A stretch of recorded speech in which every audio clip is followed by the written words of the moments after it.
अस्सलामुअलैकुम दोस्तों, मैं हूं सैयद अली और आप देख रहे हैं सब कुछ सीखो यूट्यूब चैनल।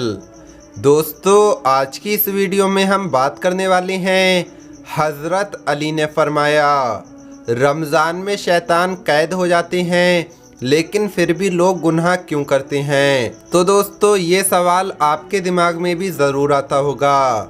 साथ ही साथ दोस्तों, हम आपको बताएंगे कि मुर्गा रोज़ सुबह ज़ोर ज़ोर से क्यों बोलता है, मुर्गा रोज़ सुबह ज़ोर ज़ोर से अजान क्यों देता है, उसका क्या मतलब होता है। साथ ही साथ दोस्तों, हम आपको बताने वाले हैं हज़रत अली ने फरमाया जिस इंसान में ये 3 निशानियां होती हैं तो वो इंसान सबसे ज़्यादा ख़राब और बेकार होता है। इल्म वालों के नज़दीक उसकी शक्ल एक कुत्ते जैसी होती है। और दोस्तों, इन सब के साथ साथ हम आपको बताने वाले हैं एक ऐसी औरत का वाक़या जिसने कब्र के अंदर बच्चे को जन्म दिया। सब कुछ बताने वाले हैं, बस आप इस वीडियो को आखिर तक देखते रहिए। वीडियो शुरू करने से पहले अगर आप हमारे यूट्यूब चैनल पर नए आए हैं तो चैनल को सब्सक्राइब करके बेल आइकन ज़रूर दबा दें। तो चलिए वीडियो शुरू करते हैं। दोस्तों, जैसा कि आप सब लोग जानते हैं और आपने भी कभी ना कभी ये ज़रूर सुना होगा कि रमज़ान में शैतान कैद हो जाता है। लेकिन एक सवाल ये है कि फिर भी इंसान रमज़ान में गुनाह क्यों करता है, बुरे काम क्यों करता है, रोज़े क्यों नहीं रखता, नमाज क्यों नहीं पढ़ता। तो दोस्तों, हमारे 2 दुश्मन हैं जो नेक रास्तों से भटकाने के लिए कोशिश करते रहते हैं। एक नफ्स और दूसरा शैतान। और नफ्स तो शैतान से भी बड़ा दुश्मन है। लोग तो ये कह देते हैं कि शैतान ने हमें बहकाया, लेकिन जब शैतान खुद बहकाया गया था, जब उसने अल्लाह पाक के कहने पर सजदा न किया था, तो उस वक्त कोई दूसरा शैतान नहीं था। शैतान को शैतान बनाने वाला नफ्स था। शैतान के नफ्स ने ये दलील तराशी थी कि तू सजदा ना कर, जिसकी वजह से अल्लाह ने उसे अपने दरबार से निकाल दिया। तो शैतान और नफ्स इंसान के 2 दुश्मन हैं जो हर वक्त इंसान के साथ लगे रहते हैं। लेकिन अल्लाह का करम है कि रमज़ान में शैतान पकड़ लिए जाते हैं, जकड़ लिए जाते हैं। लेकिन इसके बावजूद भी लोग गुनाह पर गुनाह क्यों करते हैं। इस बारे में एक मर्तबा हज़रत अली से एक शख्स ने सवाल किया, या अली, जब रमज़ान के आने से पहले शैतान कैद कर लिया जाता है तो फिर भी इंसान रमज़ान में गुनाह क्यों करता है। तो हज़रत अली ने फरमाया, अगर कोई बदबूदार चीज़ किसी बर्तन में रखी हो और फिर उस बदबूदार चीज़ को बर्तन से निकाल लिया जाए तो फिर भी बर्तन से बदबू जाती नहीं। जो लोग नहीं समझे उन्हें मैं बता दूं कि लोग सारा साल गुनाह करते रहते हैं और बदबू को यहाँ पर तशबीह दी है गुनाहों से, कि सारा साल इंसान गुनाह करता रहता है और फिर भी रमज़ान के महीने में उसकी आदत जाती नहीं। और दोस्तों, इंसान सारा साल गुनाह पर गुनाह करता रहता है और रमज़ान आने तक उसका हिसाब उस पंखे की तरह हो जाता है। जैसे एक पंखा चलते चलते एकदम से नहीं रुकता, वैसे ही इंसान सारा साल गुनाह करते करते रमज़ान के महीने में भी बाज नहीं आता। लेकिन हमें चाहिए कि रमज़ान का बबरकत महीना चल रहा है तो हम इस महीने में नेक अमल करें, रोज़े रखें, नमाज़ें पढ़ें, नेक रास्तों पर चलें। दोस्तों, अब हम आपको बताते हैं मुर्गे की अजान के पीछे क्या राज है। मुर्गा रोज़ सुबह ज़ोर ज़ोर से अजान क्यों देता है। प्यारे दोस्तों, अल्लाह ने हर चीज़ में कोई ना कोई मसलहत रखी है। इस ज़मीन पर इंसानों से लाखों साल पहले जिन्नात खुलेआम बसा करते थे और वो दिन और रात में कोई फ़र्क नहीं रखते थे।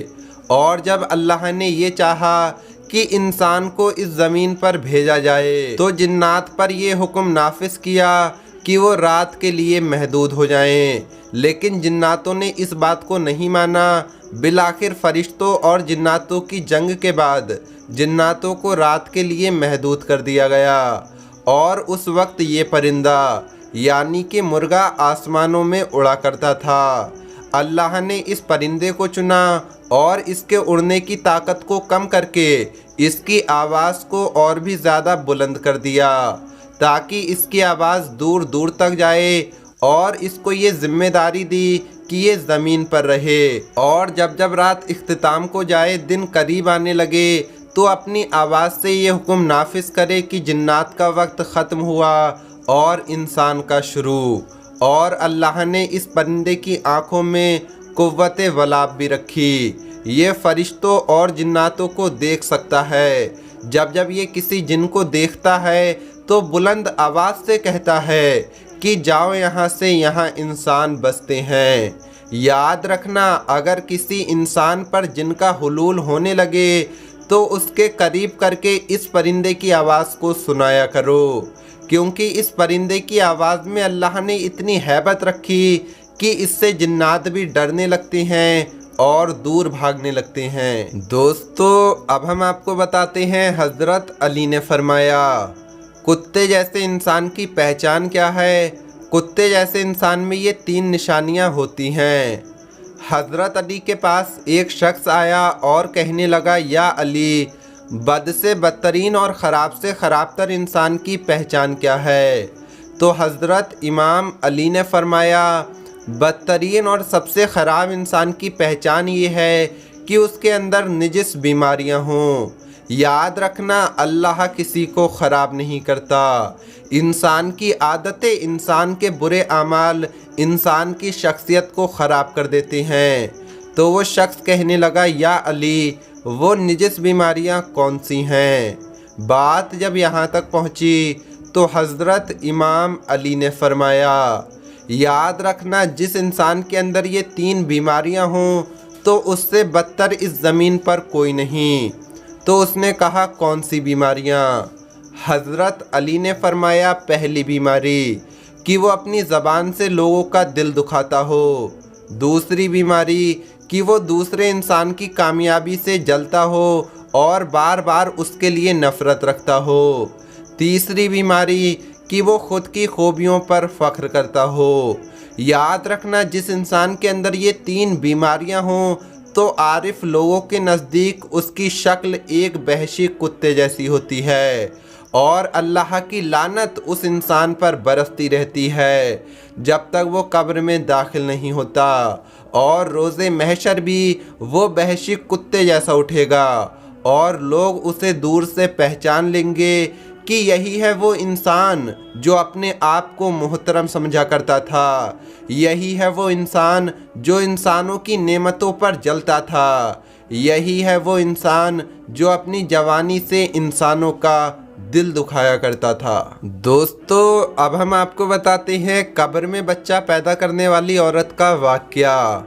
एक मर्तबा हज़रत उमर रियाया की खबरगिरी के लिए गश्त कर रहे थे कि आपकी नज़र एक शख्स पर पड़ी जिसने अपने कंधे पर अपने बेटे को बिठाया हुआ था। इसे देखकर फरमाया कि मैंने आज तक किसी बच्चे को अपने बाप की शक्ल से इतना मिलते जुलते नहीं देखा जितना इसकी शक्ल तुमसे मिलती है। उसने कहा कि ये वो बच्चा है जिसको इसकी माँ ने मुर्दा हालत में जन्म दिया। हज़रत उमर ने फरमाया, ये क्या कह रहे हो। उस आदमी ने कहा कि मैं आपको पूरा वाक़या सुनाता हूँ। जब मैं इसकी माँ को हमल की हालत में छोड़कर अल्लाह के रास्ते में जिहाद करने के लिए निकला तो मैंने कहा, तेरे पेट में जो बच्चा है मैं इसको अल्लाह की हिफाजत में देता हूँ। फिर जब मैं सफ़र से वापस आया तो मुझे पता चला कि मेरी बीवी का इंतकाल हो चुका है। एक रात मैं जन्नतुल बकी के कब्रिस्तान में अपने चचेरे भाइयों के साथ बैठा हुआ था कि मैंने कब्रिस्तान में चिराग की तरह एक रोशनी देखी। मैंने अपने चचेरे भाइयों से पूछा कि ये रोशनी कैसी है। तो उन्होंने कहा कि हम सिर्फ इतना जानते हैं कि तेरी बीबी की कब्र के पास से हर रात यही रोशनी नज़र आती है। तो मैंने कहा, क्या किसी ने वहाँ पर जाकर देखा कि वहाँ क्या है। तो उन्होंने कहा, नहीं। तो मैंने एक कुल्हाड़ा उठाया और कब्र की तरफ चल पड़ा कि आखिर देखूं तो सही क्या माजरा है। जब मैं वहां पहुंचा तो मैंने देखा कि कब्र तो खुली हुई है। इसके अंदर देखा तो पता चला कि एक बच्चा माँ की गोद में बैठा है। मैं ज़रा करीब हुआ तो गैब से आवाज़ आई कि ऐ वो शख्स जिसने अपने रब के पास अपनी अमानत रखवाई थी, अपनी अमानत ले लो और याद रखो अगर इसकी माँ को भी हमारे पास अमानत के तौर पर रखवाता तो उससे भी पा लेता। उसके बाद वो शख्स कहता है कि जब मैंने बच्चे को निकाल लिया तो वो कब्र अपने आप ही बंद हो गई।